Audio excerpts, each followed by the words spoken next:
Welcome everybody to the fourth podcast. I am with Georgie, who is the founder of Help Harry Help Others, and she's an amazing person, very inspiring person. Welcome, Georgie, to the podcast. Thanks, Jack. It's lovely to be here, and thank you for your kind words too. Thank you. Right, so we'll get started. So obviously we met each other at the Birmingham networking event. Which is where I met Brad as well, which is who's in the other podcast. And I met you as well, which is you were another keynote speaker, which I'm lucky enough to have. And so just tell us about you. Tell us about the story, Harry's story, how it all started, how everything really, just in a whole nutshell. Okay, how long have you got? We have about half an hour. So okay. Make it as long as you want. So first and foremost, I'm a mum. I live in Sheldon in Birmingham. A mum of three to Harry, Louis and Danny. As you're aware, Jack, our Harry is not with us anymore. At the age of 7, Harry was diagnosed with an inoperable brain tumour, underwent treatment. Sadly, chemo didn't work. Then he had radio, was well for 3 years, in himself. But then when he was having radiotherapy, he met a man at hospital because the kiddies from the children's hospital had to go over to the QE. Obviously, a lot of adults were treated there as well. So he met another fellow patient, but it was a 55-year-old man called Robert Harley, who they struck up an unlikely friendship. That just it's great. Different ages. It just shows, isn't it? If people are nice to each other, and you get going. Yeah, and I think it was just that curiosity from Harry, seeing Robert come in his suit and knowing that he was having the same treatment as this man. Obviously he'd also got a brain tumour.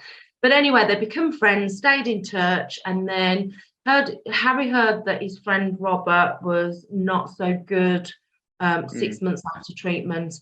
Harry insisted on going to see him.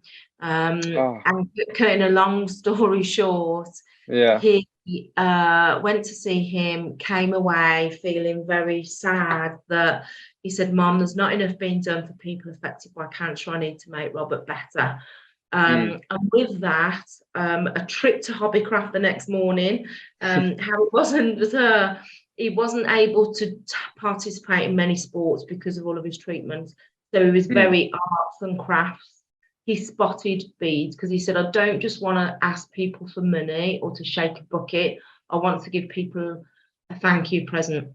He spotted the beads and he went, "That's it. I can make bracelets." And the rest of that is history, really. Literally overnight, Help Harry Help Others was born as a campaign. It was his baby.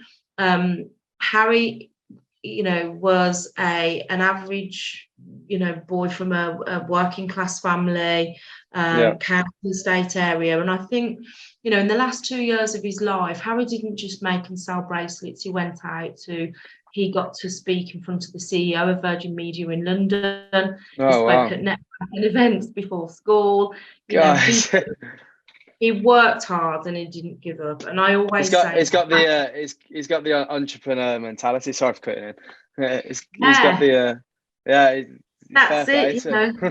Yeah, sorry, carry on. No, not at all. He used to love Dragon's Den. One of his ambassadors is Duncan Ballantyne. He met Harry, was inspired by Harry, and so it's humbling to think that my little boy, and he was just your average little boy on the street. He proved that regardless of your age, your wealth, your lifestyle and well-being, you can achieve anything if you're passionate enough. And Harry taught me that as his mom. He always used to say, "I'm not the sharpest tool in the box," so to speak. And I'm not. I always tried hard at school, but I'm certainly not, the brainiest. But with hard work and passion, so much can be achieved, and even changing people's lives. So, and sadly, we heard a few years later that Harry's health was deteriorating. And in 2011, we sadly lost Harry at the age of 11. It's just coming up his the 11th anniversary of his passing is on the 8th of October, which for us is a significant number because it means he will have been gone as many years as we were blessed to have his love. So hard time coming up. But after Harry passed away, I thought I've got two options. I can sit and just crumble. But Harry's also got a brother and sister who, you know, are also the love of, you know, my life. And at the time of Harry's passing, they were 14 and 17. And they needed to see that life has to go on, you know. So, and I always say that I think that they actually went through more than Harry ever did because of what they saw Harry endure at the end, and then losing their little brother. How did that make them feel, losing their brother? Still to this day, you know, it's very, very hard. They went through such a lot, and you know, and partly the reason now why I do what I do is because of his brother and sister and that lack of support that they had. You know, obviously I was forever at hospital with Harry, which meant that they were passed from pillar to post around, you know, grannies and grandpas, and you know, so they didn't just lose Harry from at home during that time. When I was in hospital, I had to be there, but they also lost their mum too, and it affected and impacted, you know, cancer, not just cancer, but any life-changing illness can affect your routine, your lifestyle, your communication, your relationships, you know, and for them it impacts on most of what they can remember as being a kid. And that anger sits with me, you know, always. And whilst they understand that if it, God forbid, but if it was them that were poorly, I would, you know, be there for them. So for us, it's as you would as a mother, though, like you know, it's, you know, they look up to you, and well, you look up to them as well. I mean, it's and it's their love. I don't want to cut in. I go for your story. Oh no, but it is the love, you know, it's the love for them as well. You know, a lot of people say, all this is what we do is about, yes, Harry created this and it's Harry's work and legacy that lives on. But what we do now is also, you know, for me, about Danny and Louis, his brother and sister, and trying to help families make sure that what happened to them, you know, there's more support in place. So when they die, you know, they still struggle. You know, I think it's the one time when time becomes irrelevant, when you lose somebody, that love never dies, that hurt never dies. Yes, you learn to manage. So then I started and created, and Harry's wish was to always have Help Harry as a registered charity. And through our own journey, all the missing gaps, you know, there was no help. You know, if I was having a bad day, there was nowhere to go, and all this lack of support, I made Help Harry a registered cancer charity.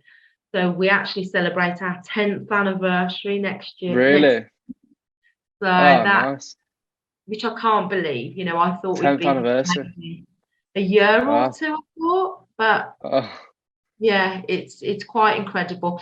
And in that time, you know, we have, you know, so Harry raised over £750,000 in the last 2 years of his life before he died. That rose to £1.2 million after his passing. And then since we've become a registered charity, we've now raised and distributed over £1.4 million. So that's £2.6 million in total. And applause.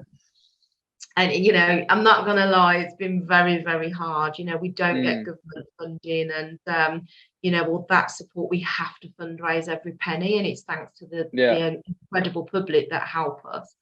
And we've opened in 2015. You know, that I suppose my proudest moment in Harry's name is we had an idea of Birmingham's first drop-in cancer support centre of its kind. From the idea to opening the door stage, that included finding a building, renovating it, setting everything up for 6 months. And we in 2015 we opened it, and we now offer over 20 services on site, supporting adults and children affected by any type of cancer. They don't need no waiting times, no referral process. They can just drop in if they're having a bad day, and we give them the immediacy of support.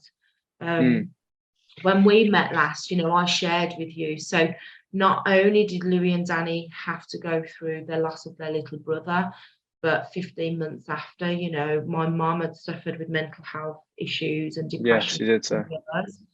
And sadly, she took her own life in 2014. So, you know, they had to go through that too. So I suppose this is my gift back, because I totally get mental health and how it can destroy families, relationships, individuals, and it's a serious thing, you know. Definitely.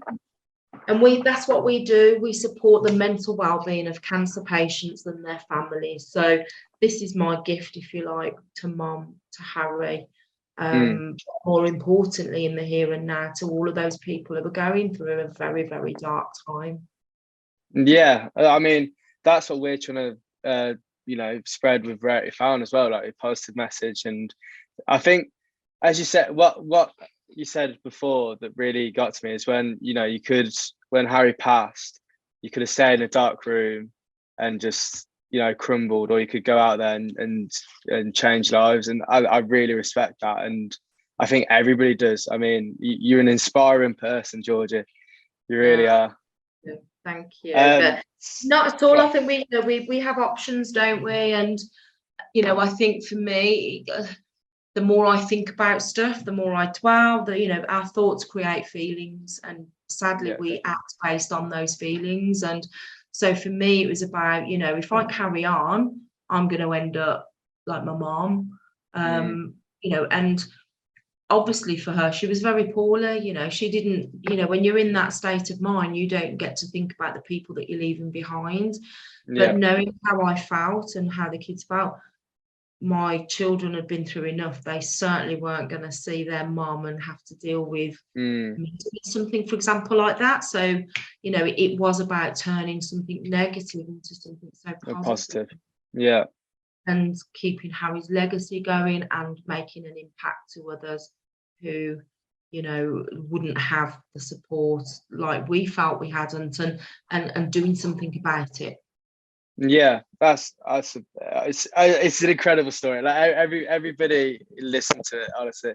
So the next question. So when I saw you in Birmingham, the Pride of Britain.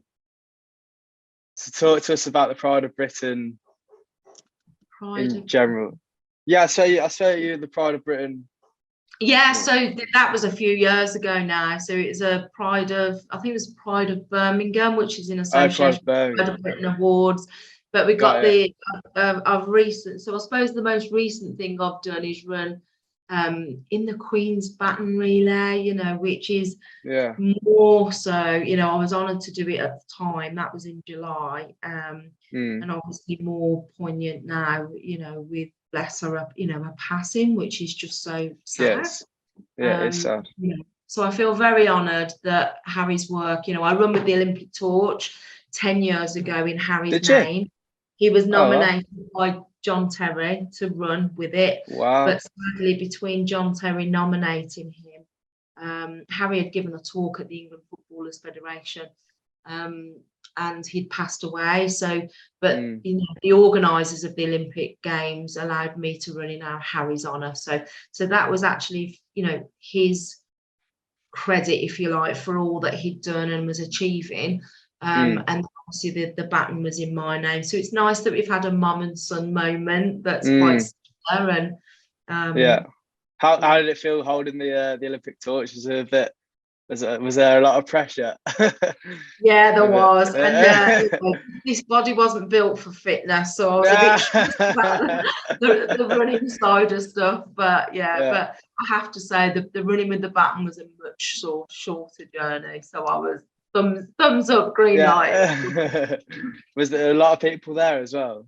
When you, because loads of people go like different space, don't they? Different distances.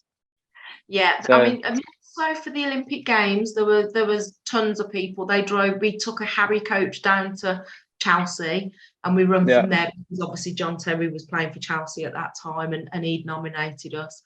But there was, you know, there was a coach load of us, and there was people along the streets. The Baton thing, I didn't run locally, but there was people on the streets, but none of my family could get nearby because all the roads were blocked off. So Oh no. when they finally arrived, I'd done it and And you passed gone. through. Oh no. Oh, brilliant. Well, so let's talk about the walkathon. I know the walkathon, you know, it couldn't go ahead because of the Commonwealth Games, but let our viewers know, your viewers know about the walkathon, what you're trying to do with that, please. So this is actually really, really hot off the press because we said we wasn't going to launch it. So I've been really busy this morning trying to communicate out to people who had already signed up. So you are I'll put you on the spot a little bit. You have, yeah. But I don't mind sharing this with you. So the walkathon is coming back in spring 2023. You can check it out at brumwalkathon.co.uk, and it is going to take place on Sunday, the 2nd of April. It's not only supporting Help Harry Help Others, but you know, every charity is going through a really difficult time right now. You know, it's been ongoing since that first announcement of the pandemic back in 2020. It continues to be really difficult times. So what's exciting about this is that I've injected into this. So I mean, it's a historical event that BRMB Radio used to do many years ago in Birmingham. It hasn't been done for many years, and I've brought it back, but I've brought in a walk which makes it inclusive for any age, any ability, any fitness level. So you haven't got to do the full walk around the number 11 bus route, which is 26 miles, I might add. Wow. It's painful. I've done it many times. You can do a junior walk, which is 11.5 miles. But still decent amount. Still good. You might like this one then, Jack. So the Believe to Achieve walk is you can choose to do 1, 3, 5, or 10 laps around Kings Heath Park. It's 0.6 miles per lap. And it's about saying to everybody, you know what? I think everybody in society, we all set a standard, or we look up to things have got to be a certain level. And certainly since I've been running this charity, it's like it's considered not to be worthy if you're not doing an Ironman competition, or you're doing the London Marathon, or you have to be fit. And it's about saying no, whatever a challenge is for you, that's okay. You know, who are we to judge? You know, and we've got to change that mentality in society that actually it doesn't matter if that's a challenge to you. If doing a mile walk is a big thing, we should be applauding you, not saying, well, he's doing 25 miles, you know. So we want to embrace everybody and bring everybody together for the good of some great causes and celebrate everybody achieving something. Yeah, it's amazing. I mean, you see on like social media, like with people, I've done the 10K, the marathon. I really relate to it because you know you don't see people. I've walked a mile today for a charity. I love it. So we're gonna finish this podcast on a fun question. But I always ask a question at the end of every podcast. It's gonna be a bit of fun. So, if you had to choose the last 3-course meal, what would it be? I'm putting you on the spot. I'm putting you on the spot. 3-course meal. It would have to be. We'll go starters. Starters would have to be smoked salmon. Something okay. Yeah, I'm not posh, but I only find charity events. I don't do posh, but I love smoked salmon. So a bit of salmon and Philadelphia is my favourite. So Philadelphia on bagels is the well, I can't swear on it, but still. What's your main course? My mate, has it got to be something that all goes together, or just like, you know? You can have, Georgie, you can have whatever you want, whatever taste buds that you want to mix in. So I am a bit partial to the old Sunday roast. Oh, which are the chicken, beef, turkey, pork, Yeah. all of it in A one. lamb Sunday roast would be my favourite. Oh yeah, lamb. Yeah. Yeah. Oh, okay. Dessert. I'm not really a cakey person. So now this is a bit of a debate here. Oh, I love a debate. I would go for cheese and crackers, and some people say no, that's not classed as Cheese and crackers. Yeah. Yeah. I haven't really got a sweet tooth, but yeah. So cheese and crackers for me. Oh, do you have all the cheeses, like the blue cheese, cool. cheddar cheese? Yeah. Smellier the better. Yeah. Yeah, I went to a sportsman's dinner the other week at Lichfield Rugby Club, and we had these speakers come in. We had cheese and crackers at the end, and typical we started eating it. The typical rugby lads start throwing it at everybody. It's not good, No. But so what's new in Harry help Harry help others? So what's coming up to finish the podcast? We have a very, very special campaign. So obviously you've heard about the Walkathon. It's going to be a huge event. We'd love people to take part. We sadly had to postpone it. In all honesty, I'll always be honest with people. We didn't get the numbers, and so much time and effort has gone into this event. But, it's tough for charities, so please take part. Next week we are celebrating, so please have a look at our socials. We have got a very special secret campaign coming next week to mark our 10th anniversary, and maybe your listeners can have a think as to what it might be. It's called #HHO, a light in the dark. So that's next week, and please, I hope that you could all take part and spread some Harry love, as I call it. Harry love that. Absolutely love it. Well, Georgie, it's been a pleasure speaking to you. No, thank you. I'm sure everybody's been inspired by your story, Harry's story, and thank you very much. No, you're very welcome, and thanks for having me on, Jack.